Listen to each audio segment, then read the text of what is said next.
அது ஒரு சிறிய பட்டணம். பட்டணத்தினுடைய வெளிப்புறத்தில் ஏழை எளிய மக்களின் குடியிருப்புகள் இருந்தன. அதன் அருகில் இருந்த ஒரு மின்கம்பத்தில் யாரோ ஒரு பேப்பரை கட்டி தொங்கவிட்டு இருப்பதை ஒருவர் பார்த்தார். அதில், என்னுடைய 50 ரூபாய் தொலைந்து விட்டது, யார் கையிலாவது கிடைத்தால் தயவு செய்து இந்த விலாசத்திற்கு கொண்டு வந்து தரும்படி அன்புடன் கேட்டுக்கொள்கிறேன், எனக்கு கண் பார்வை அவ்வளவு சரியில்லை என்றும் எழுதப்பட்டு அடியில் ஒரு விலாசமும் கொடுக்கப்பட்டிருந்தது. இதை பார்த்த அவர், யாரோ பாவம் வயதான ஒரு தாய் போல என்று நினைத்துக் கொண்டு பக்கத்திலே வந்த ஒருவரிடம் அந்த முகவரியை சொல்லி கேட்டபொழுது, ஓ அதுவா, கொஞ்ச தூரம் போய் வலது பக்கம் திரும்புங்கள், அந்த தெருவின் கடைசியிலே ஒரு பழைய வீடு இருக்கும், அங்கேதான் அந்த கண் தெரியாத அம்மா இருக்கிறார்கள் என்று கூறினார். அங்கே ஒரு சிறிய ஓலை குடிசை இருந்தது. ஒரு பெரிய காற்றிற்கு கூட அது தாங்காது. கண்களில் குழி விழுந்த எலும்பும் தோலுமான வயதான ஒரு அம்மா அவருடைய காலடி சத்தத்தை கேட்டு, யாரது என்று கேட்டார்கள்.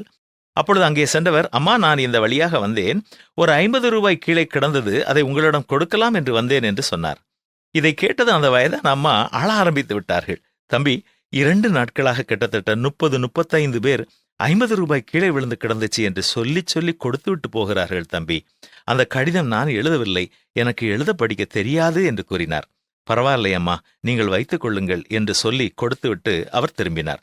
திரும்பியவுடன் பாட்டியம்மா இவரை பார்த்து, தம்பி, நீங்கள் போகும்போது அந்த மின்கம்பத்தில் இருக்கும் கடிதத்தை மறக்காமல் கிழித்து போட்டுவிட்டு சென்று விடுங்கள் என்று சொன்னாள். ஆனால் அந்த கடிதத்தை யார் எழுதினார்களோ தெரியவில்லை. அதை கிழிக்க அவருக்கும் மனம் வரவில்லை. இப்படி யாரும் இல்லாமல் அனாதையாக வாழும் ஒரு உயிருக்கு கடித வடிவில் உதவி செய்த அந்த நண்பருக்கு மனதார நன்றி சொல்லிக்கொண்டே தன்னுடைய வழியாக அவர் சென்றார்.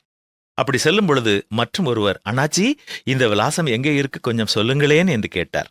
உலகம் எக்கேடு கெட்டு போய்க் கொண்டிருந்தாலும் அன்பு உள்ளம் உடையவர்கள் இன்னமும் உலகத்தில் இருக்கிறார்கள். உன்னைப்போல் பிறனையும் நேசி என்பதுதான் இயேசு கற்றுக் கொடுத்த அன்பின் பிரமாணம். தேவையோடு வாழ்பவர்கள் மேல் நம்முடைய அன்பு செயல்படும் அன்பாக இருக்கிறதா? சிந்தித்து பார்ப்போம், செயல்படுவோம்.